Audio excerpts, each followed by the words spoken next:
हाँ चलो, हमने अब VSEPR थियरम कल देखा। अब फिर से चैप्टर आगे बढ़ रहा है। तुम्हें लगेगा कि यार चैप्टर आगे ही बढ़ता जा रहा है, खत्म क्यों नहीं हो रहा? क्यों? क्योंकि सब कुछ कंप्लीट मिल नहीं रहा है ना, इसीलिए। जैसे कि लुईस डॉट स्ट्रक्चर हमें बहुत कुछ पता चला, लेकिन उसकी भी लिमिटेशंस थी। वो लिमिटेशंस ओवरकम करने के लिए फिर हमने कोवैलेंट बॉन्डिंग जो हो रही है उसके आगे इलेक्ट्रो आयनिक बॉन्ड, मतलब इलेक्ट्रोवैलेंट बॉन्ड भी देखा, आयनिक बॉन्ड भी देखा। देन आयनिक बॉन्ड देखा, उसमें एनर्जी रिलीज हुई एंड स्टेबल कौन सा है, अनस्टेबल कौन सा है, वो सब पता चला। तो स्टेबिलिटी जो पता नहीं चल रही थी लुईस के कॉसेल लुईस अप्रोच और लुईस डॉट स्ट्रक्चर लुईस ने जो बताया था उसके अकॉर्डिंगली जो स्टेबिलिटी और एनर्जी के बारे में पता नहीं चल रहा था वो पता चला हमें। ओके, लेकिन वो पता चला, लेकिन उसके बाद भी वहां पे भी थोड़े कंफ्यूजन थे कि भाई एक में स्टेबिलिटी ज्यादा एक में कम क्यों। तो पैरामीटर्स देखे सारे, bond length, bond angle, bond number, bond enthalpy और से crystal lattice enthalpy, formation enthalpy, अलग अलग सब कुछ देखा हमने। वो देखा तो भी वो भी हम समझ गए। अभी भी एक बात क्या यार, शेप का तो अभी भी पता नहीं चला। तो शेप के लिए भी हमने एक थियरी डिस्कस की, क्या? VSEPR।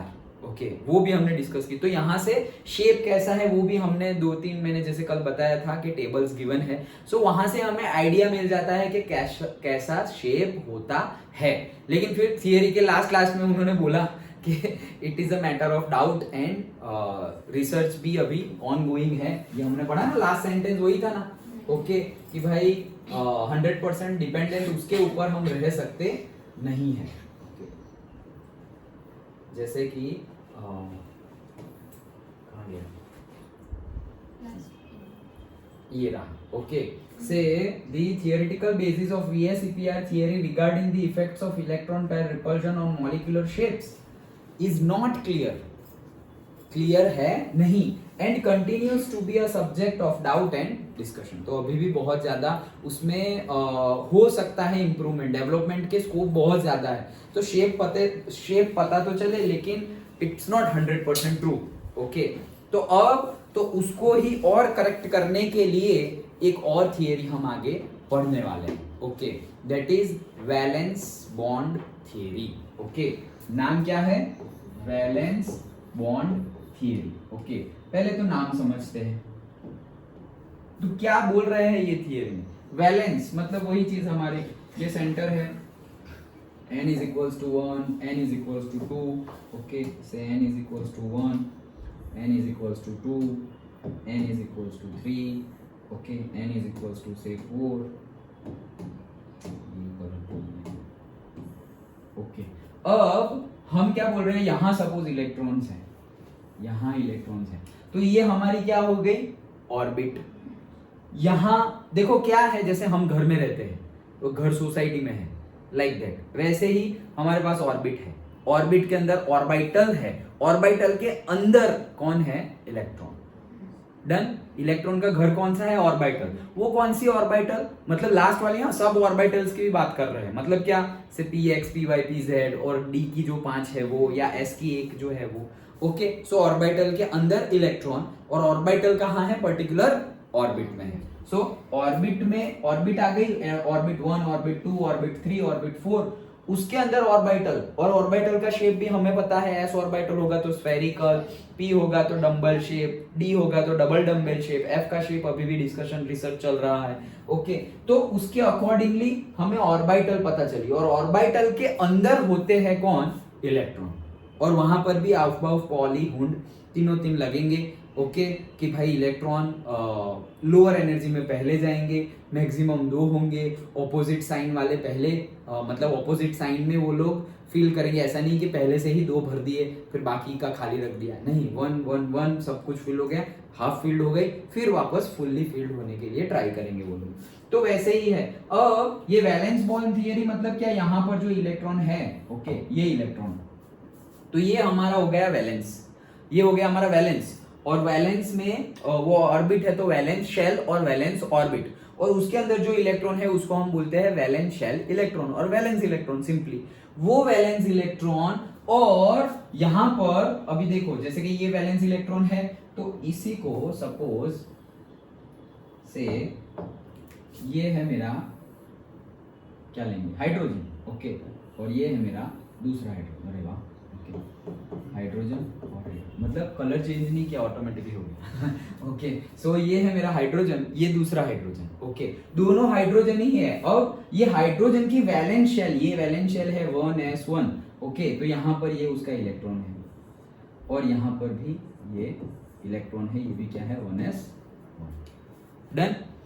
अब हो क्या रहा है वैलेंस बॉन्ड थियरी में, हो क्या रहा है कि ये इलेक्ट्रॉन ये इलेक्ट्रॉन ये इलेक्ट्रॉन इलेक्ट्रॉन मतलब ये हाइड्रोजन हाइड्रोजन जो हमारा एटॉम है वो एक दूसरे के नजदीक आ रहे हैं, वो एक दूसरे के नजदीक आए आए आए और उनकी ये जो वैलेंस शेल है ना वो एक दूसरे के अंदर घुस गई, एक दूसरे के अंदर क्या हो गई घुस गई मतलब पेनिट्रेट हो गई एक दूसरे के अंदर, मतलब ऐसे जैसे ये H ये दूसरा H, तो इतना पार्ट जो है वो एक दूसरे के अंदर पेनिट्रेट हो गया डन ओके।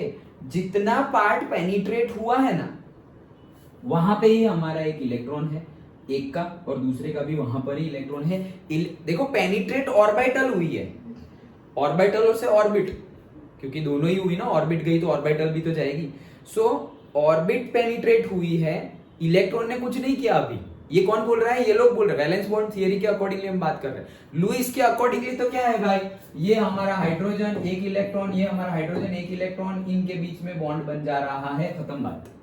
ये हमारी लुईस की बात। लुईस ने बोला कोवेलेंट बॉन्ड बनता है, यहां पर भी कोवेलेंट बॉन्ड ही बन रहा है। तो इससे नया क्या पता चला, वही तो डिस्कस करना है कि नया क्या पता चला कि ये जो कोवेलेंट बॉन्ड बनता है वो कैसे बनता है। ओके डिटेल्ड में, यहां तो सिर्फ ऊपर से बोल दिया इसका एक इलेक्ट्रॉन इसका एक इलेक्ट्रॉन, दोनों के बीच में कोवेलेंट बॉन्डिंग हो जाएगी, बात खत्म। ओके लेकिन ये एक इलेक्ट्रॉन के बीच में कोवेलेंट बॉन्डिंग कैसी होगी, कैसे होगी, वो क्यों हुई, उनके बीच में कोवेलेंट बॉन्डिंग हुई क्यों? ओके तो ऐसा समझो, हाँ ऐसा समझो जैसे कि ट्रिशा है ओके और टीशा है, तो ट्रिशा और टीशा के मम्मी एक दूसरे के बहुत अच्छे फ्रेंड है। ओके तो ट्रिशा के मम्मी गए, मतलब ट्रिशा को साथ लेके गए, घूमने के लिए गए, ओके वॉकिंग के लिए गए, और फिर ट्रिशा का घर बीच में ही आ गया। तो ट्रिशा के मम्मी के फ्रेंड है, तो मम्मी ने बोला कि चलो टीशा बहुत ज्यादा हाँ दो नाम हमने लिए इसीलिए सर क्या बोल रहे हो ऐसा लगेगा, अच्छा चलो हम ले लेते हैं निर्भय और ईशा ले लेते हैं, बस अभी एकदम अलग हो गया। तो से निर्भय के मम्मी और ईशा के मम्मी एक दूसरे के फ्रेंड है। अभी वॉकिंग के लिए निकले निर्भय के साथ, तो निर्भय के साथ वॉकिंग के लिए निकले और फिर निर्भय की मम्मी ने बोला अरे मेरी फ्रेंड का घर इधर ही है, चलो जाते हैं बैठते हैं। तो हाँ ठीक है चलो ओके तो वो गया और फिर निर्भय की मम्मी और ईशा की मम्मी बात करने लगे, वो तो बात करने लगे, तो तुम बैठे हुए हो और ईशा घर में खेल रही है, वो भी आई ओके वो भी बैठ गई और निर्भय बोल अरे ईशा तुम अरे निर्भय तो वो तो एक दूसरे को ऑलरेडी जानते ही है, लेकिन मानो के नहीं जानते और रोज ऐसे वीक में 5 बार आ रहे हैं। ओके निर्भय के मम्मी और ईशा के मम्मी दिन में मतलब वीक में 5 बार मिल रहे हैं, तो क्या होगा उनके बीच में भी फ्रेंडशिप हो जाएगी। अभी जैसे तुम लोगों के बीच में फ्रेंडशिप क्यों है, क्योंकि तुम कोई एक स्कूल में हो, तुम कोई एक कोचिंग क्लास में हो, इसलिए ही तो फ्रेंडशिप है। रास्ते में से ऐसे ही थोड़ी गाड़ी चला के जा रहे हैं ओह हैप्पी फ्रेंडशिप डे, ऐसे थोड़ी करेंगे हम। ओके जिसको पहचानते हैं उसी के साथ तो फ्रेंडशिप होगी, जिसके साथ मिलना जुलना होता रहता है उसी के साथ फ्रेंडशिप होगी। तो कहने का मीनिंग ये है कि भाई पेरेंट्स थे, फ्रेंड कौन थे? पेरेंट्स, और फिर ये लोग फ्रेंड हो गए, वो लोग फ्रेंड थे ही नहीं, तो पेरेंट है ऑर्बिट और वो लोग है इलेक्ट्रॉन। तो फ्रेंड थे, एक दूसरे को मिलने कौन गए थे? पेरेंट्स, दोनों के मम्मी गए थे, लेकिन इलेक्ट्रॉन वहीं बैठे हुए थे, अभी नहीं जानते, मान लो एक दूसरे को वो लोग नहीं जानते, लेकिन फिर गए, अच्छा तुम संस्कार में, अरे मैं भी संस्कार में, अच्छा दिखते नहीं हो, ये वो फ्रेंडशिप हो गई। ओके तो यहां पर इलेक्ट्रॉन के बीच में बॉन्डिंग हो गई और ये हो गया हमारा कोवेलेंट बॉन्ड। ओके ये हमें सीखने को मिला कहां से? वैलेंस बॉन्ड थियरी से। वहां से तो सिंपली लुईस डॉट स्ट्रक्चर से क्या था, एक इलेक्ट्रॉन इसके पास है, एक इलेक्ट्रॉन इसके पास है, दोनों के बीच में बॉन्ड बन जाएगा, शॉर्ट में खत्म कर दिया है। ये डिटेल बताया हुआ है कि एक्चुअली वैलेंस बॉन्ड और सॉरी कोवेलेंट बॉन्ड बनता कैसे है। तो कोवेलेंट बॉन्ड बनने के लिए इलेक्ट्रॉन कहां आए हैं, कहां है वो, कहां है? हमारे वैलेंस शेल में है।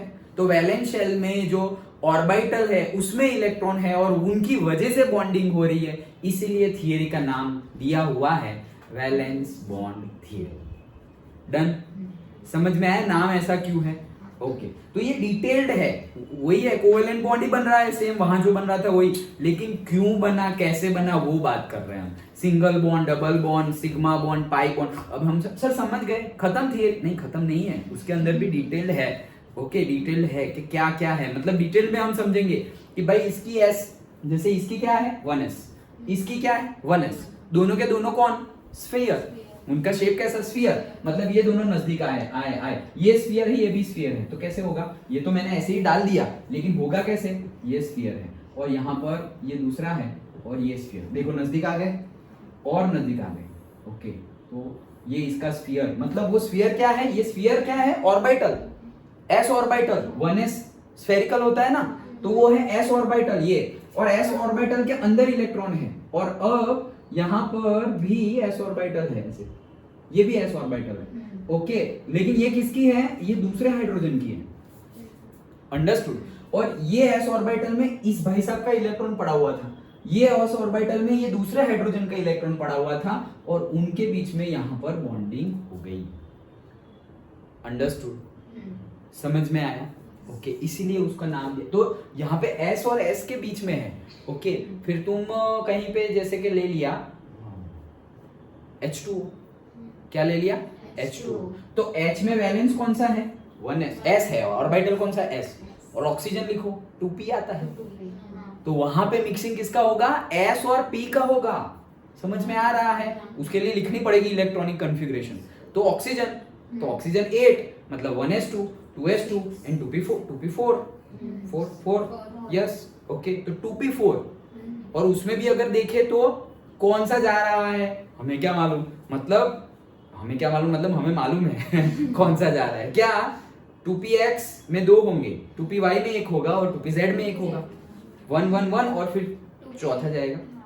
डन, ऑक्सीजन भी तो 2 खाली है, कौन कौन सी खाली, ये सब वर्बली जा रहा है लेकिन हमने किया हुआ है इसलिए। ओके कौन सा? 2py और 2pz, इनका खाली है, तो ये 2py के साथ 1s आएगा हाइड्रोजन का, और 2pz के साथ भी 1s आएगा हाइड्रोजन का, तो H2 और ये हो गया O। डन। ओके तो वैसे उनके बीच में बॉन्डिंग हो रहा है, तो वो तो हम देखते हैं, लेकिन अब शेप वाइज देखना है कि भाई ये स्फेरिकल शेप है, और 2pxpy, तो pxpy तो कैसा था? डम्बेल शेप, तो यहाँ पे ऐसे डम्बेल शेप आ जाएगा ऐसे ऐसे, अब यहां पे ऐसे मिक्सिंग हो गया। डन, वो सब देखना है हमें डिटेल्ड में, ये थियरी है, समझ में आ गया क्या है? ओके चलो तो देखते हैं बुक के अकॉर्डिंगली वैलेंस बॉन्ड थियरी। हाँ हाँ चलो, as we know that Lewis approach help in writing the structure of molecules, but it fails to explain the formation of chemical bond. Chemical bond कैसे form होता है वैसा हमें पता, डिटेल में पता चलता नहीं है। Okay, it also does not give any reason for the difference in bond dissociation enthalpies and bond lengths in molecules like H2 and like F2। हाँ देखो क्या है, समझते हैं, जो लिखा हुआ है वही समझते हैं। मेरे पास ये हाइड्रोजन है, ऐसे नहीं, ऐसे ही ले लेते हैं, ये हाइड्रोजन है, ये बॉन्ड बना, ये दूसरा हाइड्रोजन है, और दूसरा क्या है? क्लोरीन, तो ये क्लोरीन नहीं, फ्लोरीन है ना, फ्लोरीन लिया हुआ है ना, हाँ फ्लोरीन। ओके सो ये मेरा फ्लोरीन है और ये दूसरा फ्लोरीन यहाँ पर, इसकी बॉन्ड लेंथ है 74 पिकोमीटर, इसकी बॉन्ड लेंथ है 144 picometre okay so bond length है क्या बोल रहा हूँ मैं, 144 पिकोमीटर। ओके अच्छा चलो, सो हमने क्या समझा? Bond enthalpy. बॉन्ड एंथैल्पी मतलब क्या? बॉन्ड को तोड़ने के लिए जितनी एनर्जी की रिक्वायरमेंट होती है, वही एनर्जी, वही एंथैल्पी को हम बोलते हैं बॉन्ड एंथैल्पी। तो हमने देखा था बॉन्ड एंथैल्पी के केस में कि सिंगल बॉन्ड को तोड़ने के लिए जो एनर्जी चाहिए उसकी कंपेयर में डबल बॉन्ड को तोड़ने के लिए ज्यादा चाहिए या कम? ज्यादा चाहिए। डबल को ज्यादा चाहिए और ट्रिपल को और ज्यादा चाहिए। Okay so bond enthalpy bond number के साथ साथ बढ़ रही है, directly proportional. Bond order, okay, and bond enthalpy directly proportional. एक बढ़ रहा है तो दूसरा भी बढ़ रहा है। डन, समझ याद है ना?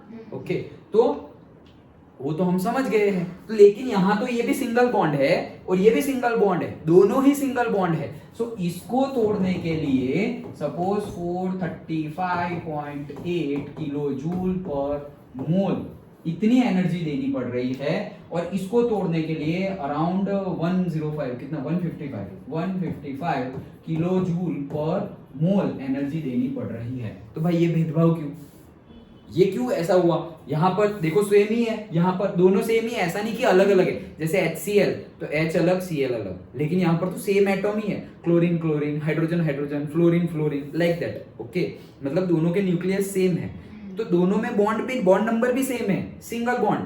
बॉन्ड नंबर इसका 1, बॉन्ड नंबर इसका भी, बॉन्ड ऑर्डर और बॉन्ड नंबर कितना होगा 1, यहाँ भी 1 यहाँ भी 1, तो एनर्जी 1 की कंपेयर में 2 में ज्यादा जाएगी, वो तो हम समझ गए। लेकिन यहाँ भी 1 यहाँ भी 1, यहाँ क्यों ज्यादा यहाँ क्यों कम, वो नहीं पता चल रहा अभी हमें थोड़ी पता है कि भाई इसमें ज्यादा है और इसमें कम, ये क्यों आया?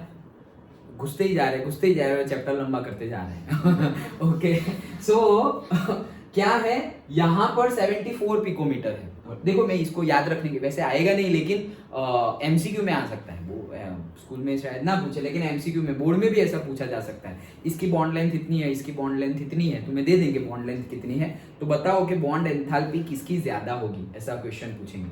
तो ऐसे क्वेश्चन पूछे तो कैसे पता करोगे? सिंपली बॉन्ड लेंथ को देखकर। बॉन्ड लेंथ को देखकर मतलब क्या? ऐसा समझो मेरे पास इतना बड़ा से शुगर केन का वो डंडा है, ओके, शुगर केन का इतना बड़ा, और मैं ऐसा बोल रहा हूँ कि ये 1 पीस में है, मुझे 2 पीस में करना है, ऐसे पकड़ा है, तोड़ दिया ना। अब मेरे पास ऐसा समझो कि ये इसका पॉइंट है ना, ये पॉइंट मार्कर का पॉइंट इतना ये जितना ऊपर दिख रहा है उतना ही है, और बोलेंगे कि इसको 2 पार्ट में करना है। मैं ऐसे करूंगा, अरे गिर गया, ऐसे करूंगा, शायद होगा भी नहीं। करेक्ट? ओके, तो जितना लंबा होता है ना उतना तोड़ना इजी है। डन, वही केस यहाँ पर है।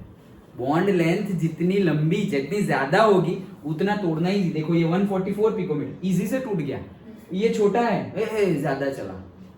वैसा ही तो हमने देखा था क्या बॉन्ड लेंथ में, क्या कि सिंगल बॉन्ड को ऐसे दिखाते थे, फिर डबल बॉन्ड में बॉन्ड नंबर के साथ साथ बॉन्ड लेंथ इनवर्सली प्रोपोर्शनल था, याद है? तो यहाँ पे बॉन्ड नंबर बढ़ रहा है, बॉन्ड नंबर और बॉन्ड ऑर्डर, तो डबल बॉन्ड हो गया, लेकिन बॉन्ड लेंथ छोटी हो जाएगी ऐसे, तो इसको ज्यादा। फिर ट्रिपल में और छोटा है, ऐसे शिवजी का त्रिपुंड। ओके डन, तो और ज्यादा एनर्जी चाहिए होगी। तो यहां से भी हमें पता चल रहा है कि बॉन्ड लेंथ जितनी ज्यादा उतनी एनर्जी कम। ओके, दो दोस्त है, उतनी अच्छी फ्रेंडशिप नहीं है, एक इधर, बॉन्ड तोड़ना हो तो इजीली टूट जाएगा। ओके, वो उसका फ्रेंड कोई अलग, इसका फ्रेंड कोई अलग, ऐसे लाइक दैट। डन। ओके, सो ये हमारा ये पता नहीं चल रहा है, वो बता रहे हैं, तो हाँ बात सही है। अब तक हमें नहीं पता चला कि क्यों ये भेदभाव क्यों है भाई, यहाँ पे ज्यादा यहाँ पे कम। ये तो मैंने याद रखने की ट्रिक बताई कि इसमें ज्यादा होगा इसमें कम होगा, लाइक दैट। लेकिन ऐसा हो क्यों रहा है उसका रीजन हमारे पास नहीं है। ओके, चलो। Although in both the cases a single covalent bond is formed by sharing of an electron pair between the respective atoms, it also gives no idea about the shapes of polyatomic molecule. जो polyatomic molecule है उसमें कैसा shapes होगा वो भी हमें पता नहीं है अभी तक। So अभी VSEPR में बात कर लेते हैं। Similarly the VSEPR theory, अब देखो ये किसका हमने बताया, लुईस डॉट स्ट्रक्चर से हमें जो पता चले उसमें क्या पता नहीं चल रहा है वो हमने बात की। अब VSEPR की भी बात करते हैं। Similarly, the VSEPR theory gives the geometry of a simple molecules, but theoretically it does not explain them and also it has a limited application. भाई सिंपल मॉलिक्यूल्स हो वहां तक जियोमेट्री ठीक है, ओके, कॉम्प्लिकेशंस आ गया तो वैसे शेप्स पता चल रहे नहीं है। Okay, to overcome this limitations the two important theories based on quantum mechanical principles are introduced. तो अभी दूसरी 2 इंपॉर्टेंट थियरी भी इंट्रोड्यूस की गई है। Okay, and that is valence bond theory, VBT and molecular orbital theory. तो आज हम VBT अभी डिस्कस कर रहे हैं। Okay, these are valence bond theory and the molecular orbital theory. Done. Okay, ये 2 इंट्रोड्यूस की, क्यों? क्योंकि लुईस डॉट स्ट्रक्चर में भी थोड़ी बहुत लिमिटेशंस है। VSEPR से हमें शेप्स तो पता चला, लेकिन ये भी एग्जैक्ट नहीं है। यहाँ पर भी सिंपल सिंपल मॉलिक्यूल्स हो तो ठीक है, कॉम्प्लेक्स मॉलिक्यूल हो तो शेप पता चल नहीं रहा है। और ये सब बातें थियोरेटिकल है, ये सब बातें थियोरेटिकल है। ओके, सो प्रैक्टिकल के साथ अभी उतना मैचिंग हो रहा नहीं है। ओके, दैट्स व्हाई वहां पे रिसर्च अभी कंटिन्यू ऑनगोइंग प्रोसेस में है। सो इसके लिए और 2 थियरी को इंट्रोड्यूस किया हुआ, ऑलरेडी किया हुआ है। वहां पर रिसर्च तो आज की डेट में भी चल रहा है VSCPR में, लेकिन वो जब तक चलता रहेगा तब तक हम हाथ पे हाथ धरे बैठे रहेंगे नहीं। दूसरी थियरी भी है जिससे कि हमें और ज्यादा क्लैरिटी मिले। ओके, तो वो 2 थियरी की बात करेंगे और 2 में से एक थियरी अभी हम देख रहे हैं, that is VBT valence bond theory was introduced by Heitler and London in 1927। Okay, तो हिटलर लंदन गया था, ऐसे याद रख लो। So Heitler and London, okay spelling अलग है लेकिन हाँ। So Heitler and London 1927, okay, and developed further by Pauling and others. तो भाई आगे पॉलिंग और दूसरे साइंटिस्ट ने भी उसको ज्यादा डेवलप किया, लेकिन दिया हुआ था किसने? हिटलर एंड लंदन ने 1927। अरे क्या मतलब इंग्लिश का पूछ रहे हो? हाँ क्या? अरे वो 2 अलग अलग साइंटिस्ट है सर, उसे लगा लंदन है। अरे नहीं, लंदन साइंटिस्ट का नाम है लंदन साइंटिस्ट का नाम है। हाँ हाँ, आगे आएगा लंदन फोर्स। हाँ आगे आएगा लंदन फोर्स, ऐसे आएगा आगे। ओके, तो वो लंदन नहीं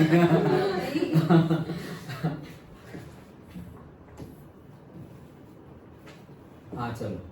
So of the valence bond theory is based on the knowledge of atomic orbitals, electronic configuration of the elements, the overlap criteria of atomic orbitals वो हमने नहीं पढ़ा, वो अभी हम पढ़ेंगे, and the hybridization of the atomic orbital वो हमने थोड़ा बहुत, जो हमने कल भी डिस्कस किया था हाइब्रिडाइजेशन, खच्चर बनाया था ना हमने, तो वो ओके, सो वो हाइब्रिडाइजेशन वो उसको भी अभी डिटेल में डिस्कस करना है। And principle of variation and superposition, तो ये सबको इंक्लूड करके वैलेंस बॉन्ड थियरी हम समझने वाले हैं। So rigorous treatment of the VB theory in terms of this aspects is beyond the scope of this book. मतलब एकदम डिटेल में अगर VBT पढ़ना हो ना तो भाई बहुत डिटेल में पढ़ना पड़ेगा, ऐसा नहीं है, लेकिन हम सिर्फ इंट्रोडक्शन ले रहे हैं 11th-12th के सिलेबस के अकॉर्डिंगली। ओके, अगर तुम आगे जाके केमिस्ट्री पढ़ रहे हो, ओके, और ये कौन सी है, इनऑर्गेनिक केमिस्ट्री, तो इनऑर्गेनिक केमिस्ट्री ले रहे हो तुम BSc MSc में, ओके, और केमिकल इंजीनियरिंग कर रहे हो तो उसमें ये सब आएगा, ओके, डिटेल में।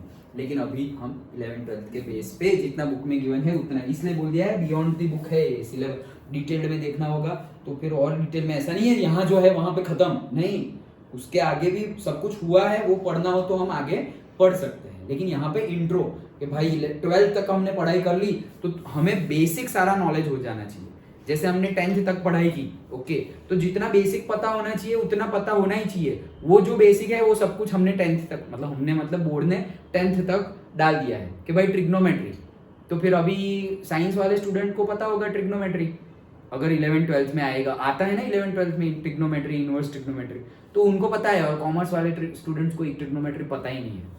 ऐसा नहीं होना चाहिए, इट इज इंपॉर्टेंट, इसलिए उन्होंने 10th में ही इंट्रोड्यूस करवा दिया, भले ही तुम कॉमर्स ले लो, ओके, बेसिक तो पता होना चाहिए, तो इसलिए 10th में इंट्रोड्यूस कर दिया। उतना ट्रिग्नोमेट्री कॉमर्स और आर्ट्स के स्टूडेंट को, कोई ITI कर रहा हो, कोई डिप्लोमा कर रहा हो, उनको भी पता होना चाहिए। तो जितना नेसेसरी है उतना वहां डाल देंगे, डीपली पढ़ना हो तो आगे बढ़ो। जैसे कि अभी ट्रिग्नोमेट्री तुम पढ़ रहे हो तो 10th से कितना डिटेल में पढ़ रहे हो, और अगर 11th-12th के लेवल पे इतना पढ़ना होता है, लेकिन तुम तो ट्रिग्नोमेट्री में घुसे ही जा रहे हो, तो फिर ले लो मैथ्स, ओके, से BSc मैथ्स करो, bachelor of science in maths subject, okay, और जाओ और अंदर फिर मास्टर्स करो, फिर मास्टर्स के अंदर भी PhD करो, ओके, कोई तो इट्स एंड नहीं है, स्काई इज द लिमिट, होता ही रहेगा। तुम पढ़ोगे तब तक तो नया रिसर्च हो जाएगा, तुम मास्टर डिग्री PhD करोगे तब तक तो और नए रिसर्च हो गए, और नया इकट्ठा हो गया पढ़ने के लिए, कभी खत्म नहीं होगा।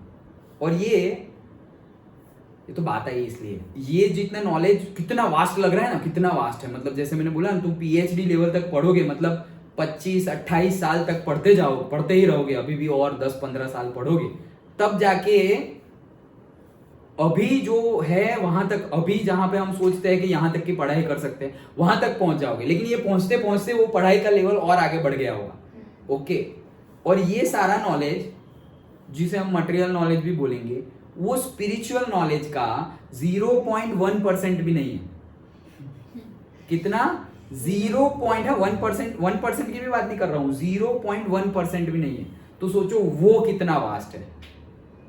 अगर यही इतना वास्ट लग रहा है तो स्पिरिचुअल नॉलेज, मतलब स्पिरिचुअल नॉलेज की कंपेयर में ये 0.1% भी नहीं है, तो सोचो वो कितना वास्ट होगा, कितना वास्ट, मतलब खत्म ही नहीं होगा। सिर्फ हम एक बुक पढ़े ना, सिर्फ एक बुक, हमारा एक कोई स्क्रिप्चर उठा लेना, ओके, तो पूरी लाइफ हमारी खत्म हो जाए, हमारी पूरी लाइफ खत्म। डीप डाउन समझे, ऐसे जैसे समझ रहे हैं वैसे समझे तो हाँ, ऐसे पढ़ना नहीं, चैप्टर पढ़ने में, चैप्टर समझने में, चैप्टर प्रिपेयर करने में, उसका प्रैक्टिकल करने में और फिर उसकी एग्जाम देने में, सब में अलग अलग टाइम लगता है।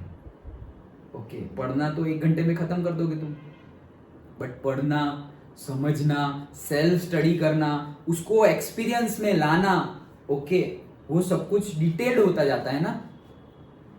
ये तो तुमने भी एक लेवल तक तो एक्सपीरियंस किया हुआ ही है, ये मटेरियल नॉलेज का तो एक्सपीरियंस किया हुआ ही है ना। तो वैसे स्पिरिचुअल नॉलेज में भी ऐसा है, ओके। सो एंड ही नहीं है। इसीलिए सबसे पहले कोई अगर स्पिरिचुअल नॉलेज में आगे बढ़ना चाहे तो सारे हमारे सेजिस क्या बोलते हैं, भगवत गीता पढ़ो। क्यों? क्योंकि वैसे तो खत्म ही नहीं होगा, तो एटलीस्ट भगवत गीता में ऐसे पूरा जूस निकाल दिया है और डायरेक्टली जूस तुम्हें दे रहे हैं, ओके। तो मतलब एकदम जो कंक्लूजन है पूरे नॉलेज का वो दिया है कृष्ण जी ने, ओके। और ऐसा भी नहीं कि पहली बार दिया है, हाँ, सबको मेजरली सबको ऐसा ही पता होता है कि महाभारत में भगवत गीता कही गई तब हमें भगवत गीता मिली वर्ल्ड को। नहीं नहीं नहीं, बहुत सालों से चल रहा है, मतलब करोड़ों करोड़ों सालों से चल रहा है, ओके। चल रहा है मतलब भगवत गीता, मतलब नाम अलग था लेकिन नॉलेज वही था, उसका नाम भगवत गीता नहीं था, ओके, लेकिन वो सेम ही था, कंटेक्स्ट सेम ही था। मतलब सपोज तुम वीबीटी पढ़ रहे हो, जैसे कि तुम न्यूटन्स लॉ ऑफ मोशन पढ़ रहे हो और से थर्मोडायनेमिक्स पढ़ोगे अभी, तो थर्मोडायनेमिक्स केमिस्ट्री में पढ़ोगे और थर्मोडायनेमिक्स फिजिक्स में भी पढ़ोगे, कंटेक्स्ट सेम ही है, थर्मोडायनेमिक्स, ओके। लेकिन सपोज कृष्ण जी ने बताया तो केमिस्ट्री वाली थर्मोडायनेमिक्स, ब्रह्मा जी ने बताया किसी को तो वो हमने ले लिया फिजिक्स वाली थर्मोडायनेमिक्स। है तो थर्मोडायनेमिक्स ही, सेम ही है, उसमें कोई डिफरेंस नहीं है। Understood, okay. तो दैट मच डिटेल्ड और वास्ट है सब कुछ, तो इसीलिए जहां पर कंक्लूजन मिल जाए ना तो कंक्लूजन ही पकड़ लो। सब कुछ करने गए तो that much time we don't have, okay. इसीलिए अभी देखो तुम ये चैप्टर्स है, पढ़ाई कर रहे हो तो क्या सब कुछ ही पढ़ते हो क्या? अगर ऐसा किया, मैं करता था पहले, ओके, ऐसा किया ना, सब कुछ ही पढ़ने गए ना, सिलेबस ही कंप्लीट नहीं होगा।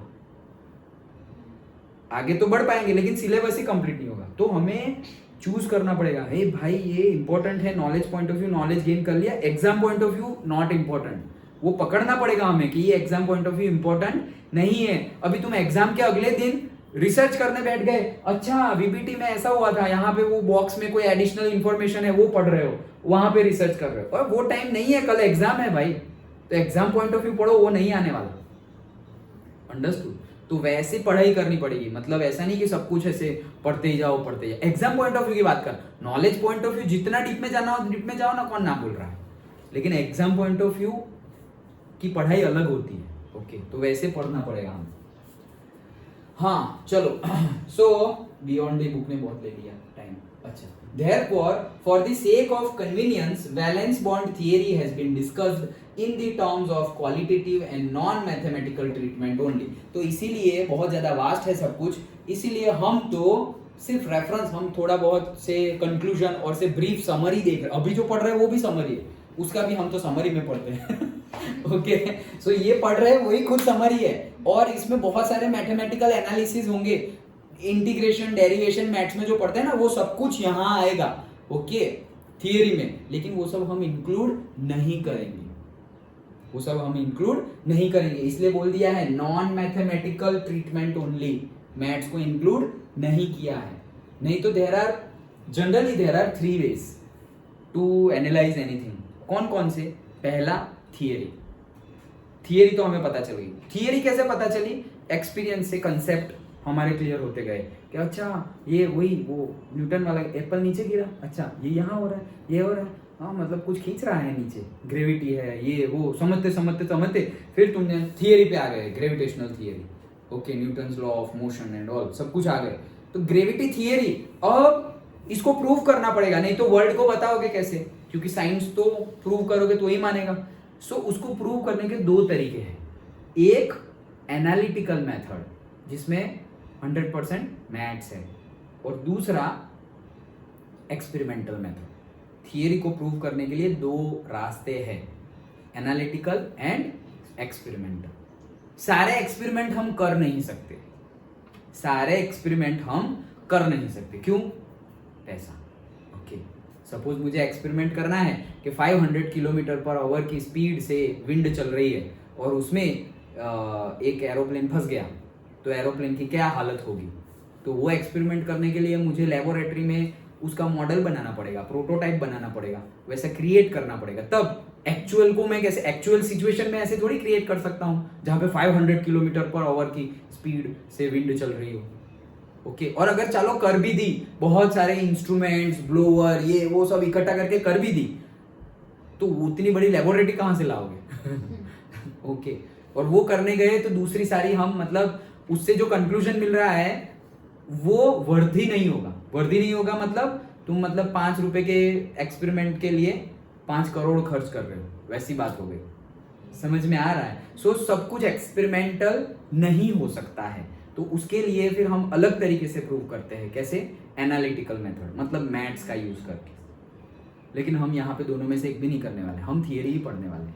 ये तो मैं इंफॉर्मेशन के लिए बता रहा हूँ कि कोई भी थियरम को प्रूव कैसे करते हैं, एक मैथमेटिकली और दूसरा एक्सपेरिमेंटली। जनरली सारे majority of the scientist experimental method का प्रेफरेंस रखते हैं। कॉस्टली है फिर भी, क्यों? दिमाग उतना नहीं चलाना पड़ता। मैथ्स में बैठे रहो, करते रहो करते रहो करते रहो, मतलब एक एक न्यूमेरिकल तुम्हारा जाएगा, एक एक दिन, दो दो दिन, एक एक महीना जाएगा। एक एक महीना तुम एक न्यूमेरिकल कर रहे हो। वो देखा था ना 3 इडियट्स, वो कैसे 3 इडियट्स बोल रहा हूँ, सुपर 30 हमने मूवी देखा, तो कैसे वो पूरे बोर्ड पे ऐसे एक ही न्यूमेरिकल था, वो एक न्यूमेरिकल था जो मूवी में दिखाया हुआ है वो। ओके, पूरा ऐसे करते ही गए। वैसा हमने किया है एनालिसिस जब मैं मास्टर डिग्री कर रहा था बिट्स में, तो कंप्यूटर पे हाँ हम तो इतनी नहीं कर सकते। सोचो कोई एक पर्टिकुलर एनालिसिस, जैसे जिसको हम से CFD एनालिसिस भी बोलते हैं, okay, computational fluid dynamics, detail में सब कुछ आएगा। अलग अलग सॉफ्टवेयर होते हैं, एनसिस होता है, मैटलैब होता है, अलग अलग सारे सॉफ्टवेयर हैं। तो ये सॉफ्टवेयर में क्या होता है? कैलकुलेशन। अब हम कैलकुलेशन नहीं कर रहे, हम जो फास्ट कैलकुलेशन करें उसका हम यूज कर रहे हैं। तो फास्ट कैलकुलेशन कौन करेगा? से कैलकुलेटर। उससे भी फास्ट कौन करेगा? कंप्यूटर। तो कंप्यूटर में हमने डेटा डाल दिए और वहां कैलकुलेशन हो रही है। सोचो हमारे प्रोजेक्ट में रिजल्ट आते आते 15-15 दिन लगते थे। कई सिमुलेशंस ऐसे थे, कई सिमुलेशंस मतलब वो प्रोसेस को बोलते हैं, कई सिमुलेशंस ऐसे थे जहां पे 2-2 महीने लगते। सोचो कंप्यूटर को 2 महीने लग रहे हैं, अगर हम करने बैठे तो कितना टाइम लगेगा? ओके, एनालिटिकल सॉल्व करने में कंप्यूटर को 2 महीने लग रहे हैं, और वो जहां पे वो करते हैं ना, वो कंप्यूटर को कभी बंद नहीं कर सकते। क्यों? बंद किया तो खत्म हो जाएगा ना, इन्वर्टर पे चलाना पड़ेगा, पावर भी नहीं जाना चाहिए, इंटरनेट भी कंटिन्यूअसली देना है, कंप्यूटर कंटिन्यूअसली ऑन रहेगा। तो वो बहुत ज्यादा कॉस्टली। ये हमारे नॉर्मल कंप्यूटर पे तुम ऐसे सॉफ्टवेयर डाल के चलाओगे ना, बंद हो जाएगा, हैंग ही हो जाएगा। उसके लिए बहुत ज्यादा हाई कैपेसिटी और से फीचर्स वाला कंप्यूटर चाहिए, जिसकी रैम भी बहुत फास्ट हो। ये हम 8GB 2GB 10GB 20GB में नहीं होगा।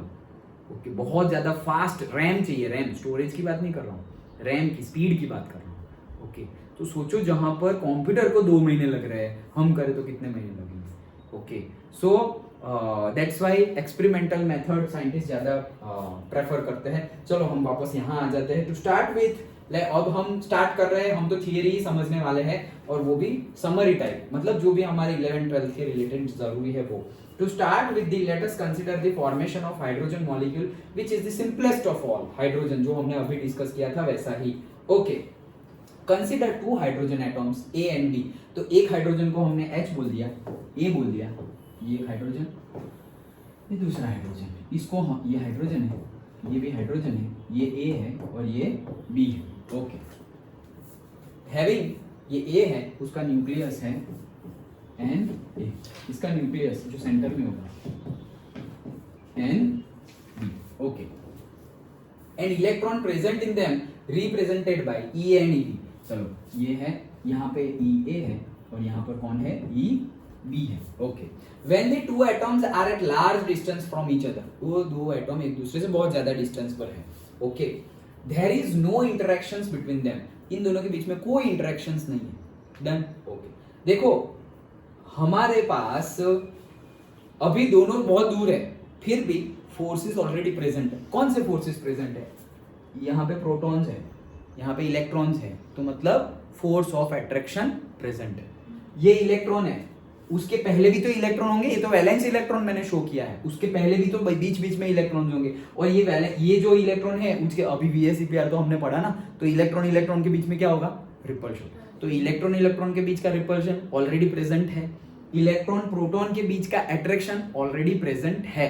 जब ये लोग दूर है, मतलब ये एटम और ये एटम का कोई लेना देना ही नहीं है, अलग ही है, तब भी उसमें प्रेजेंट है, क्या प्रेजेंट है, फोर्सेस प्रेजेंट है, forces of attraction and forces of repulsion. Done. ये क्यों बता रहा हूं, क्योंकि जब वो लोग नजदीक आएंगे ना तो नए फोर्सेस आएंगे, वो नए फोर्सेस अलग है, लेकिन ये ऑलरेडी थे जब नजदीक नहीं ला, ये है ही नहीं ऐसा समझो, ये अकेला ही है, फिर भी फोर्स ऑफ अट्रैक्शन तो है और फोर्स ऑफ रिपल्शन तो है, और जब इन दोनों को नजदीक लाएंगे ना तो नए forces of attraction and repulsion आएंगे।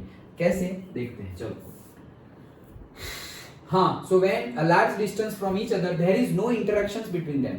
As these two atoms approach each other, अब दोनों एक दूसरे से क्या हो रहा है, नजदीक आ रहे हैं, new attractive and repulsive forces begin to operate. तो भाई नए attractive और repulsive forces आने लगे। कैसे, देखो पहले मैंने बात कर दी क्या, ये दोनों के बीच में forces of attraction, और इलेक्ट्रॉन इलेक्ट्रॉन के बीच में मैं यहाँ पे लिख देता हूँ forces of repulsion। डन।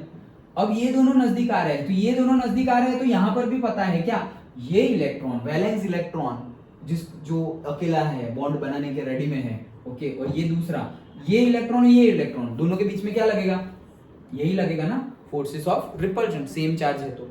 और यहाँ पे प्रोटॉन है और यहाँ पर भी प्रोटॉन है, तो इन दोनों के बीच में भी क्या लगेगा, forces of repulsion, same charges है तो फोर्सेस ऑफ रिपल्शन ही लगेगा। लेकिन दूसरा एक फोर्स ऑफ अट्रैक्शन भी आता है, कौन सा, ये प्रोटॉन इसको अट्रैक्ट कर रहा है, ये प्रोटॉन यहाँ के प्रोटॉन को तो रिपल कर रहा है, लेकिन ये इलेक्ट्रॉन को खींच रहा है क्योंकि वो नेगेटिवली चार्ज है, तो यहाँ पे आ गया फोर्सेस ऑफ अट्रैक्शन, और ये न्यूक्लियस भी इसको भी खींचेगा, तो ये भी आ गया फोर्सेस ऑफ अट्रैक्शन। डन। तो पहले से forces of attraction and repulsion present थे, वो पहले से थे, वो तो है ही, लेकिन जैसे जैसे हम नजदीक लाएंगे तो इलेक्ट्रॉन, इसका इलेक्ट्रॉन, उनके बीच में फोर्सेस ऑफ रिपल्शन, इसका न्यूक्लियस, दोनों के बीच में फोर्सेस ऑफ रिपल्शन, लेकिन इसका न्यूक्लियस और ये वाले का इलेक्ट्रॉन अट्रैक्शन, इसका इलेक्ट्रॉन और इसका प्रोटॉन और से न्यूक्लियस, वहां क्या आ जाएगा, अट्रैक्शन। डन, सिंपल है ये तो, ओके। तो attractive forces arises between them, पहला न्यूक्लियस ऑफ वन एटम, पहले का न्यूक्लियस और दूसरे का electron, and its own electron, मतलब इसका ये इलेक्ट्रॉन के साथ तो फोर्स ऑफ अट्रैक्शन है, लेकिन इसके साथ भी है, okay, that is Na and Ea and Nb and Eb, ये फोर्सेस ऑफ अट्रैक्शन तो पहले से थे, वो है ये तो पहले से ही थे ना, Na और Ea के बीच में फोर्सेस ऑफ अट्रैक्शन पहले से थे, Nb और Eb के बीच में फोर्सेस ऑफ अट्रैक्शन पहले से थे, लेकिन अब कौन से डेवलप होंगे, Na एंड Eb के बीच में, एंड दूसरा Nb और Ea के बीच में, अट्रैक्शन की बात है। रिपल्शन किसके बीच में क्रिएट होगा, Na एंड Nb के बीच में, और Ea और Eb के बीच। डन, सिंपल है ये तो, कुछ ज्यादा है नहीं, सेम चार्जेस, रिपल्शन। दूसरा क्या बोल रहे हैं, दूसरा मतलब वही Na और दूसरे इलेक्ट्रॉन के साथ, तो NaEb एंड NbEa।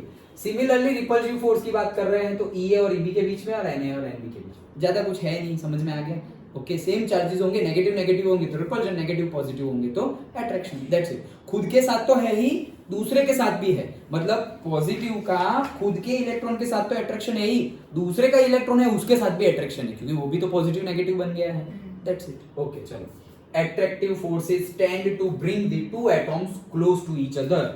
क्या हो रहा है, अब देखो कितने सारे फोर्सेस हैं, देखो मैं लिख देता हूं, Na एंड Ea के बीच में फोर्सेस ऑफ अट्रैक्शन पहले से था, ओके। EA एंड EA के बीच में फोर्सेस ऑफ रिपल्शन पहले से था, मतलब जो इलेक्ट्रॉन A में ही है, मतलब ये वाले में ही है, उसके बीच में पहले से था। ये हम किसकी बात कर रहे हैं? फोर्सेस ऑफ, अरे यार ये तो मैंने अलग अलग लिख दिया ना, यहाँ पे लिखता हूँ EA और EA के बीच में। तो ये मेरा क्या है? अट्रैक्शन, और ये मेरा क्या है? रिपल्शन। ये पहले से था। और पहले से कौन सा था भाई? अट्रैक्शन था NB और EB के बीच में, और यहाँ पर भी EB और EB के बीच में रिपल्शन था जब दूर थे तब। अब नजदीक आ रहे हैं, तो नजदीक आ रहे हैं तो क्या होगा? अट्रैक्शन किस किस का होगा? Na और EA का तो था ही, लेकिन अब दूसरा आ गया, सो Na और EB भी आ गया। ओके, और दूसरा NB के साथ EA आ गया अट्रैक्शन में। रिपल्शन में भी वापस वही क्या कि Na और Na के बीच में भी रिपल्शन होने लगा, और EA के बीच में तो था, लेकिन EA एंड EB के बीच में भी रिपल्शन होने लगा। डन। तो ये सारे अट्रैक्शन फोर्स और ये सारे रिपल्शन फोर्स। अब दोनों हम क्या कर रहे हैं? दोनों को नजदीक ला रहे हैं। ये पहले ये सिचुएशन कहाँ थी? ये ऊपर वाली, जब दूर थे तब। नजदीक आ रहे हैं तो ये सब चीजें होने लगी। डन। अब क्या बोल रहे हैं? Attractive forces tend to bring two atoms close to each other, मतलब दोनों एक दूसरे से ऐसे पड़े हुए हैं, यहाँ पे पड़े हुए हैं। हम सपोज मान लो हम नजदीक नहीं ला रहे, वो लोग खुद नजदीक, हम नजदीक थोड़ी लाते हैं। हाइड्रोजन बनता है, हाइड्रोजन एटम है तो H2 मॉलिक्यूल हम थोड़ी बनाते हैं लेबोरेटरी में, वो तो बन जाता है। एटमॉस्फेयर में ऑक्सीजन है O2, तो हमने थोड़ी बनाया O2, तो ऑक्सीजन एटम जुड़ के बन गया। O2 में से O3 बनता है ऊपर, तो वो भी हमने थोड़ी बनाया। ऑक्सीजन और ऑक्सीजन का मॉलिक्यूल और ऑक्सीजन के एटम के बीच में प्रोसेस होके O2 एंड O मिलके बन जाता है O3, वो हम थोड़ी कर रहे हैं। तो वो लोग अट्रैक्ट क्यों हो गए? अगर सोचो कोई लोग अट्रैक्ट हो रहे हैं तो कौन सा फोर्स ज्यादा होगा? यहाँ पे दोनों फोर्स लग रहे हैं, फोर्सेस ऑफ अट्रैक्शन भी लग रहा है और रिपल्शन भी लग रहा है, लेकिन दोनों नजदीक आ रहे हैं एक दूसरे से, मतलब अट्रैक्शन फोर्स ज्यादा होगा, ऑब्वियस है। अगर दो ऐसे पड़े हुए हैं, okay, with the passage of time, आज यहाँ पे है और कल यहाँ पे आ गए, दैट मीन्स व्हाट? उनके बीच का अट्रैक्शन फोर्स ज्यादा है। आज यहाँ पर है और कल यहाँ पे होंगे, तो उसका कंक्लूजन क्या निकलेगा? कि उनके बीच का रिपल्शन फोर्स अट्रैक्शन फोर्स से ज्यादा है। डन। तो वही चीज बोल रहे हैं क्या कि attractive forces tend to bring the two atoms close to each other, whereas the repulsive forces tends to push them apart. तो attraction force जो होंगे वो उनको नजदीक लाने का ट्राई करेंगे, और repulsive force होंगे वो क्या करेंगे? रिपल करने का मतलब ट्राई करेंगे। Okay, that's it. तो देखो यहाँ पर फिगर में भी बताया गया है। ओके, ये प्लस माइनस तो वो अट्रैक्ट करेगा, माइनस प्लस तो वो अट्रैक्ट करेगा, प्लस माइनस अट्रैक्ट करेगा, प्लस माइनस अट्रैक्ट करेगा। तो दोनों इलेक्ट्रॉन और न्यूक्लियस के साथ बताया गया है। Old force and new force. देखो ये नया फोर्स मतलब क्या? ये HA के साथ तो अट्रैक्शन में था ही, लेकिन अब EV के साथ भी आ गया है, तो ये इसलिए ये डार्क है, तो दैट इज न्यू फोर्स। वैसे ही रिपल्सिव फोर्स की बात करें तो कहाँ कहाँ होगा? -EA और -EA पहले से ही था। ओके, पहले से ही था ना, लेकिन अब क्या हो जाएगा? -EA और मतलब EA और EB के बीच में भी रिपल्सिव फोर्स हो जाएगा, जो हमने लिखा हुआ है वो, और HA और HB के बीच में भी रिपल्सिव फोर्स हो जाएगा। डन। ओके, सिंपल है। Experimentally it has been found, ये तो सब बात हो गई थियोरेटिकली। ओके, लेकिन एक्सपेरिमेंट से पता चला the magnitude of the new attractive force is more than that of the new repulsive force। मतलब ये पुराना है, ये वाला ये जो है वो ओल्ड है,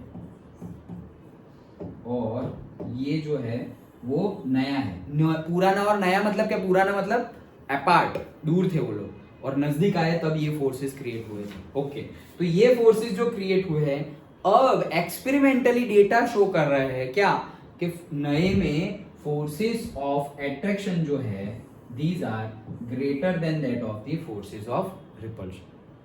एक्सपेरिमेंटली पता चला है क्या? अट्रैक्शन फोर्सेस ज्यादा है किससे?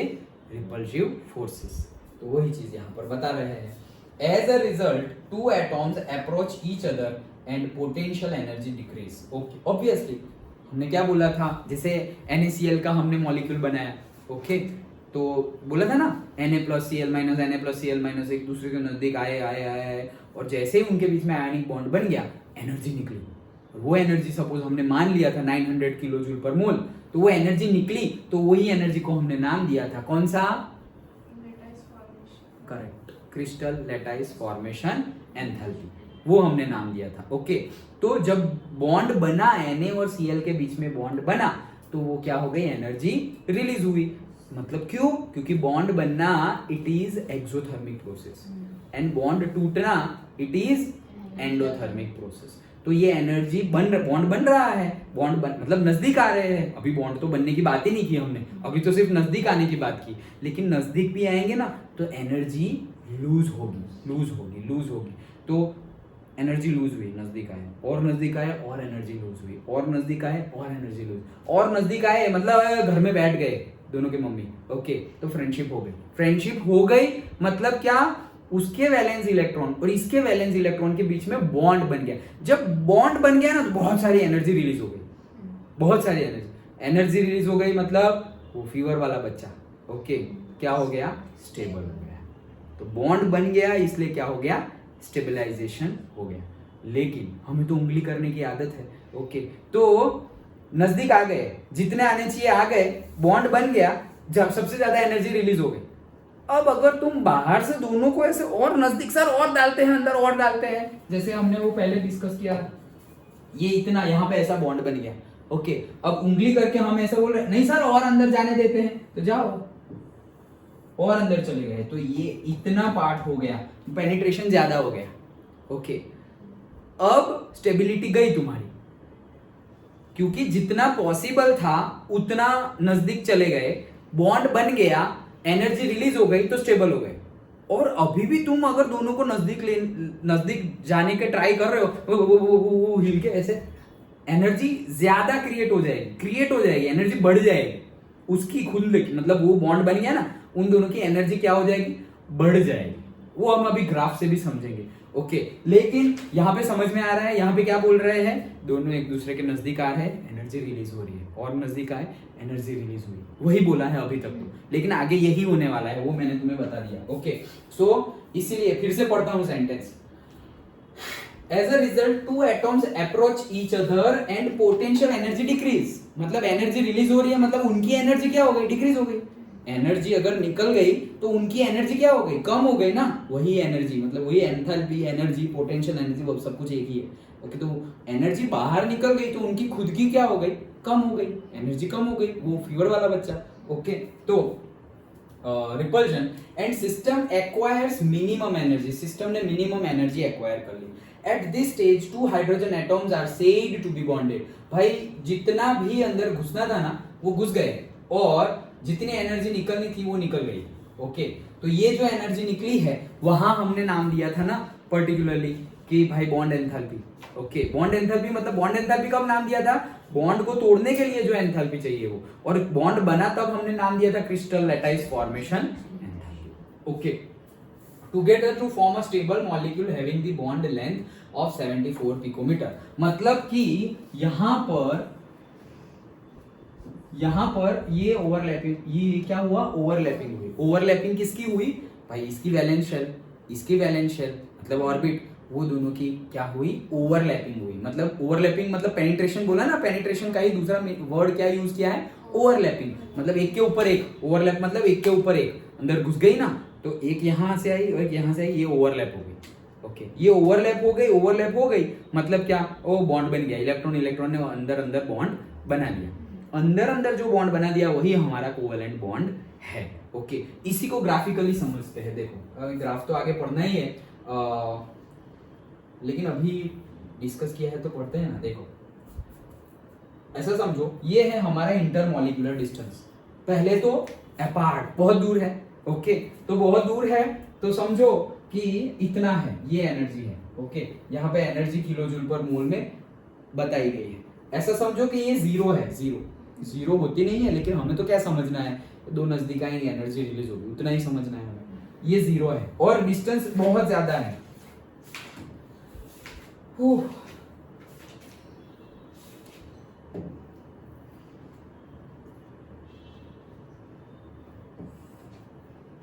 ओके चलो, सो ऐसा है कि यहाँ पर ये देखो, ये बनाया हुआ तो है यार, ओके देखो ये दोनों एक दूसरे से दूर है, ओके एक दूसरे से दूर है, तो यहाँ पर जो दोनों की एनर्जी है वो इतनी एनर्जी है, ओके मतलब क्या, जीरो लेवल से भी थोड़ी कम एनर्जी है, इतनी एनर्जी है, मतलब यहाँ से ऐसे जाएंगे तो ये एनर्जी है। कब, जब दोनों के बीच में इतना डिस्टेंस होगा तब। अब हम क्या कर रहे हैं, नजदीक ला रहे, तो हमने क्या बोला, एनर्जी निकलेगी, एनर्जी निकलेगी मतलब क्या, उनकी एनर्जी निकलेगी कहां से, उनके पास से तो निकलेगी, उनके पास से एनर्जी निकल रही है, मतलब उनकी एनर्जी क्या हो गई, कम हो गई, ओके।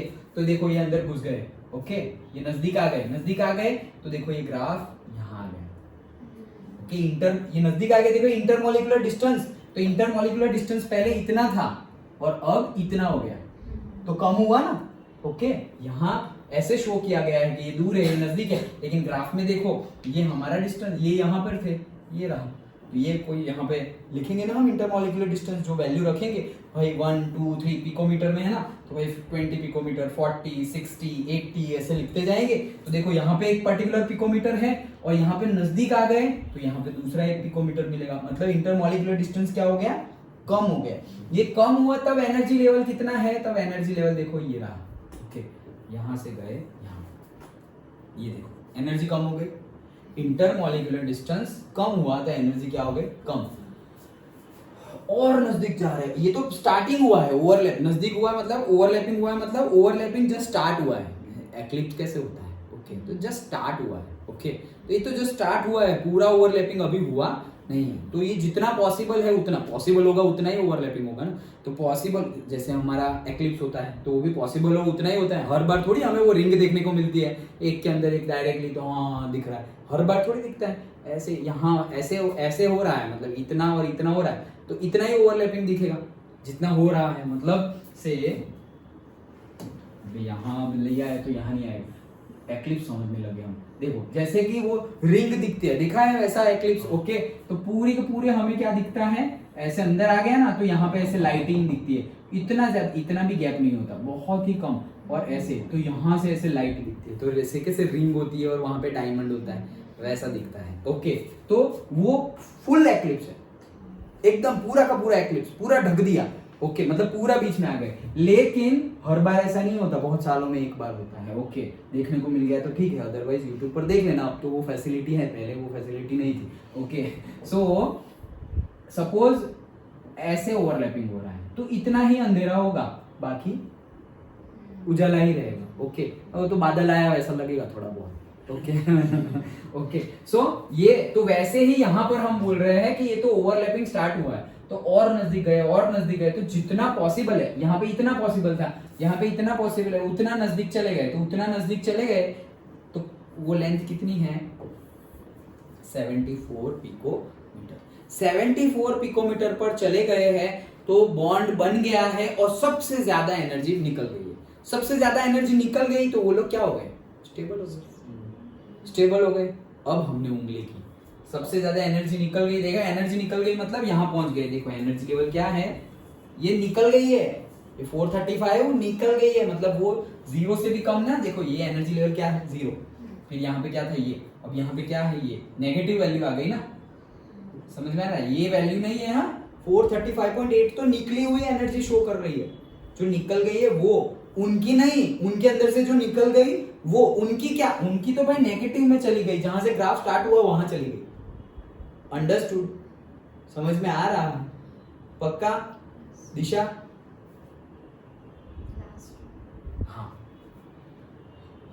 ये तो क्लीन ही होगा डायरेक्ट, कोई बात नहीं क्लीन कर देंगे। हाँ चलो क्या बोल रहे हैं, यहाँ पर थे तो यहाँ पर ये हमारा डिस्टेंस है, और डिस्टेंस है तो यहाँ की एनर्जी कितनी है, तो this is my energy, okay और नजदीक आए तो इंटरमोलिकुलर डिस्टेंस और कम हुआ, और कम हुआ तो इतने पिकोमीटर थे अब इतने पिकोमीटर हो गए, और कम हुआ, यहाँ पर ये रहा ग्राफ, तो ये रही मेरी एनर्जी। डन, तो ये एनर्जी थी, ऑलरेडी हमने जीरो से कम ली है, जीरो मत मानो यार, लेकिन ये जो पहले थी उससे तो कम आई ना, ओके कम आई। ये किसकी, ये एनर्जी किसकी है, बाहर निकल रही है वो नहीं है, ये कौन सी एनर्जी है, उनकी खुद की एनर्जी है। देखो यहाँ पे एनर्जी, यहाँ पे तो सिर्फ एनर्जी ही लिखा हुआ है, लेकिन ये एनर्जी कौन सी है, उनकी खुद की एनर्जी है, मतलब जितनी बाहर निकली उनकी बात नहीं कर रहे, हम कौन सी एनर्जी की बात कर रहे हैं? अगर ऐसा समझो कि 100 किलो जूल एनर्जी है तो 20 बाहर निकल गई तो रही कितनी?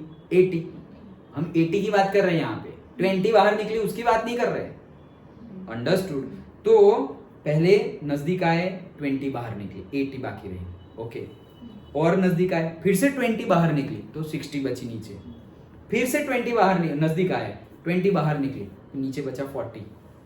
समझ में आ रहा है? वैसे करते करते देखो कहाँ 100, 80, 60, 40, फिर 20, फिर 0।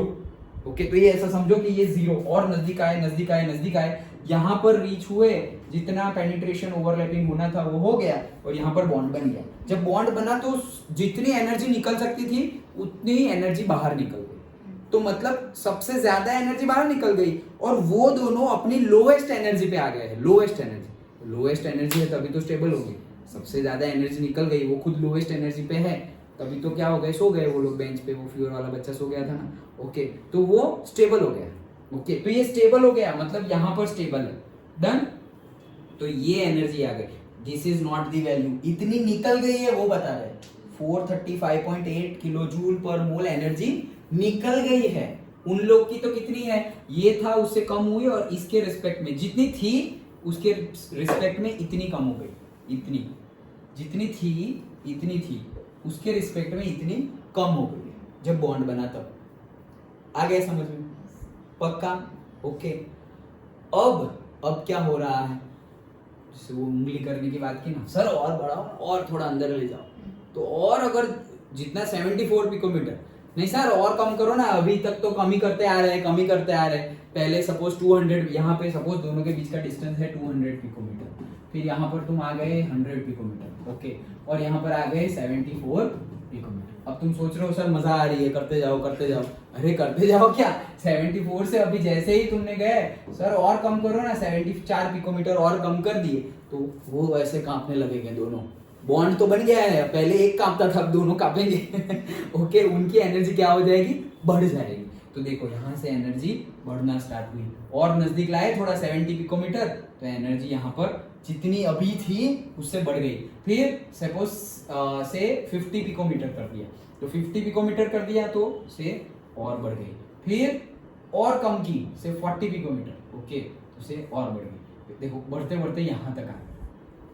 समझ में आ रहा है? ये सिर्फ हम ग्राफ समझ रहे हैं जो कि दिया हुआ है, वो ड्रॉ करना पूछ सकते हैं कि ग्राफ ड्रॉ करो, intermolecular distance versus the energy का ग्राफ। डन? ग्राफ कैसे गिवन है समझ आ गया? क्या गिवन है? पहले एक दूसरे से बहुत ज्यादा डिस्टेंस पे थे दोनों के दोनों एटम, हाइड्रोजन। ओके, बहुत ज्यादा डिस्टेंस मतलब ये तो मैंने 200 पिकोमीटर रफली बोल दिया, बहुत ज्यादा डिस्टेंस पे है। ओके, अब दोनों को नजदीक लाए, तो जैसे ही नजदीक लाए उनके बीच में से एनर्जी, मतलब उनके अंदर से एनर्जी निकली मतलब क्या? वो स्टेबिलिटी गेन करने का ट्राई कर रहे हैं। सब लोग स्टेबिलिटी गेन करने का ही ट्राई कर रहे हैं। तो इसने देखो हीलियम स्टेबल है, हाइड्रोजन स्टेबल नहीं। हीलियम क्यों स्टेबल है? क्योंकि हाइड्रोजन के पास ज्यादा एनर्जी है, हीलियम के पास ज्यादा एनर्जी नहीं है, निकल गई है उसके अंदर से, इसलिए वो ज्यादा स्टेबल है। तो हाइड्रोजन भी बोलेगा हाँ इसने निकाल दी, वो स्टेबल हो गया, मैं भी निकाल दूंगा और मैं भी स्टेबल हो जाऊंगा। ओके, तो वो अपनी एनर्जी निकाल रहा है, नजदीक आ रहा है, एनर्जी निकाल रहा है और बॉन्ड बन गया। तो बॉन्ड बन गया मतलब उसने हीलियम जैसी जो कॉन्फ़िगरेशन है वो गेन कर ली, ज्यादा से ज्यादा एनर्जी निकल गई तो वो स्टेबल हो गया। अब हम और दोनों को एक दूसरे के अंदर डालने का ट्राई करेंगे, ये तो बताने के लिए कि अगर तुमने ऐसा किया, हमने, ये तो ऑटोमेटिकली हो रहा है भाई, यहाँ तक तो एटमॉस्फेयर में ऑटोमेटिकली H2 बन रहा है ना, लेकिन तुम लेबोरेटरी के अंदर ऐसा कुछ करने गए तो क्या होगा बाई फोर्स? अगर ऐसा कुछ हुआ, ऐसा कोई प्रेशर, टेम्परेचर, कोई एटमॉस्फेरिक कंडीशन ऐसी क्रिएट हो गई जिससे कि हाइड्रोजन और नजदीक चले गए, उनकी एनर्जी बढ़ने जाएगी। ओके, तो ये ब्लास्ट भी हो सकता है। यहाँ तो कुछ नहीं था, हवा में से ऐसे कैसे भप आवाज आ गया? हवा में कैसे आवाज आया भाई? किसी ने कुछ नहीं किया, हम ऐसे पढ़ रहे हैं और यहाँ पे अभी आवाज आ जाए, हम क्या समझेंगे? Super natural power. Okay, but science भी है उसके पीछे। ओके, उसके पीछे ऐसे ही हवा में ऐसे ढप आवाज आ गई, कुछ तो था नहीं, किसी ने कुछ नहीं किया, हम तो आराम से पढ़ रहे थे। आवाज कहां से आया? ये hydrogen because of the atmospheric condition ऐसा कुछ क्रिएट हो गया जिससे कि वो लोग और ज्यादा अंदर चले गए। ओके, समझ में आ रहा है?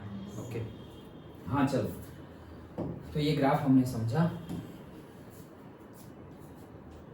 कहाँ गए? हाँ ये रहे, यहाँ तक हमने पढ़ा था. Since the energy gets released when the bond is formed between the two hydrogen atoms, the hydrogen molecule is more stable than that of the isolated hydrogen atom. Obviously, जो H2 molecule है वो hydrogen atom से तो ज्यादा stable है. क्यों? क्योंकि energy निकल गई है तो ज्यादा स्टेबल होंगे. ओके चलो. The energy so released is called bond enthalpy.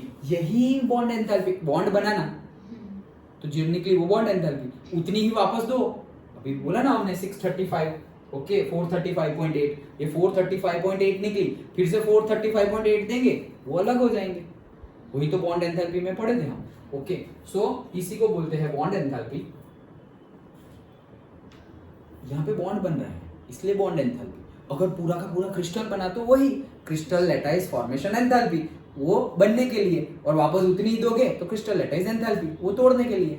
Okay same वो पूरा लैटाइस, यहाँ पे सिर्फ एक H2 मॉलिक्यूल बन रहा है तो bond enthalpy which is corresponding to the minimum in the curve depicted. Yes, conversely this much energy is required to disassociate 1 mole of H2 molecule. Dissociate करने के लिए, एक दूसरे को फिर से तोड़ने के लिए, जो जितने अलग थे 200 पिकोमीटर पर थे एक दूसरे से स्टार्टिंग में, फिर से इतनी एनर्जी दोगे तो वो ऐसे जुड़ गए थे, टूट जाएंगे और वापस 200 पिकोमीटर पर चले जाएंगे. Done. Okay so H2 gas, अगर उनको इतनी एनर्जी दोगे तो वापस वो जो H2 मॉलिक्यूल है गैस, वो वापस H और H एटम में कन्वर्ट हो जाएगा. ये लोग इकट्ठा होंगे तो इतनी एनर्जी बाहर निकलेगी, उतनी एनर्जी वापस इसको दे दी तो वापस वो लोग फिर से बन जाएंगे. ओके इंटर कन्वर्टिबल है, दोनों हो सकता है. अंडरस्टूड? समझ में आया? तो ये था पूरा का पूरा हमारा वैलेंस बॉन्ड थियरी. अब मतलब ये थियरी तो कंप्लीट हुई, लेकिन जो हमने बोला ना ये अंदर गई 74 पिकोमीटर तक दोनों अंदर ओवरलैपिंग होते गए, तो ये ओवरलैपिंग के बारे में हमें थोड़ा बहुत डिटेल में समझना है कि ओवरलैपिंग कैसे होती है, कौन सा बॉन्ड कब बनता है, टाइप्स ऑफ ओवरलैपिंग कैसी है. S और P की ओवरलैपिंग होगी, S और S की ओवरलैपिंग होगी, P और P की ओवरलैपिंग होगी, D की भी हो सकती है. Okay done. तो वो हमें देखना है. लेकिन वैलेंस बॉन्ड थियरी समझ में आ गया. लुईस डॉट स्ट्रक्चर, लुईस के बाद यहाँ से हमें नया क्या पता चला? नया ये पता चला कि लुईस ने तो बोल दिया था कि भाई हाइड्रोजन एक इन दोनों ने बॉन्ड बना दिया. ओके ये कैसे बना वो हमें पता नहीं था. तो ये लोग बोले कौन? Hitler and London. उन्होंने बोला कि ये एक्चुअल में कैसा हुआ है, ये वैलेंस शेल है वो एक दूसरे के अंदर जा रही है, वो दोनों इलेक्ट्रॉन है, ऑटोमेटिकली वो दोनों बॉन्ड बना देंगे. वो भी कोवेलेंट बॉन्ड ही था, ये भी कोवेलेंट बॉन्ड ही है, लेकिन हो कैसे रहा है वो उन्होंने बताया. डन. Okay that's it. ये हमारी थियरी थी. देन बॉन्ड ऑर्बिटल हो जाएगा आज, देखते हैं.